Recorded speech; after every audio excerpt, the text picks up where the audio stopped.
अभी आप लोगों ने देखा है कोर्ट ग्वालियर हाई कोर्ट में बाबा साहब अम्बेडकर जी की प्रतिमा लगाई जा रही थी, तो वहां के कुछ चंद वकील जो अपने आप को बहुत बड़ा वकील मानते हैं, अपने आप को बहुत बड़ा अधिवक्ता मानते हैं, वो बाबा साहब अम्बेडकर जी के प्रतिमा का विरोध करने लगे।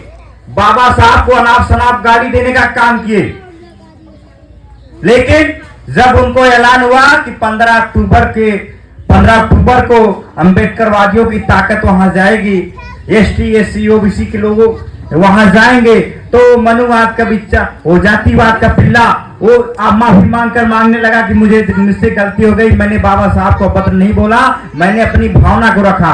तो देखिए, बाबा साहब अम्बेडकर जी एक नाम नहीं, एक ब्रांड है। अभी कोई बाबा साहब अम्बेडकर जी की कोई प्रतिमा तोड़ देगा, उसकी जमानत नहीं होगी। ढंग से उसकी पैरवी हो जाए, शासन प्रशासन को इतनी मजाल नहीं, उसकी पैरवी नहीं हो पाएगी, वो निकल नहीं पाएगा। ये ताकत डॉक्टर अम्बेडकर के अंदर है। आप सोचिए, बाबा साहब अम्बेडकर जी नहीं है, लेकिन आज भी उनकी प्रतिमा रात में तोड़ी जाती है। इतना खौफ है डॉक्टर अम्बेडकर का, किसी की इतनी मजाल नहीं है कि दिन में उनकी प्रतिमा तोड़ दे। क्यों भाई, कोई दिन में कभी देखो कोई तोड़ता हुआ प्रतिमा?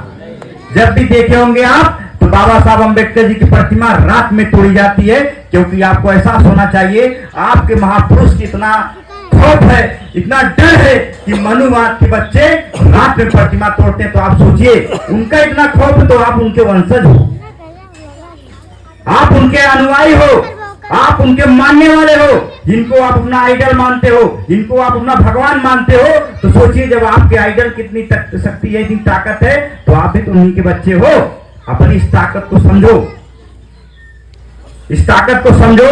दौर बार बार नहीं आता। अभी एक घटना हुई थी जो है अभी अवधाहा में, एक लालगंज जो तहसील पड़ता है, जो है कि यहाँ बरदा ऐसा थाना है। अभी रात में जो है घर में घुसकर कुछ जातिवादी मानसिकता के लोग रात में असलाह लेकर जो है घर में घुसे और उस परिवार को डराने और मारने का काम किए। लेकिन ऐसा नहीं है कि जिस घर में घुसे तो बहुत कमजोर था, जबकि उस घर में एक बैंक कैशियर था, बैंक मैनेजर था सरकारी। आप सोचिए, एक सरकारी ओहदे पे बैठा हुआ व्यक्ति के साथ रात में उसके घर में घुसकर उसको मारने और डरवाने का काम किया जा रहा है। तो आप सोचिए कि किस तरीके से इस देश में जातिवाद का काम हुआ। हम लोग मजबूती के साथ जाकर लालगंज सीओ कार्यालय को घेरा।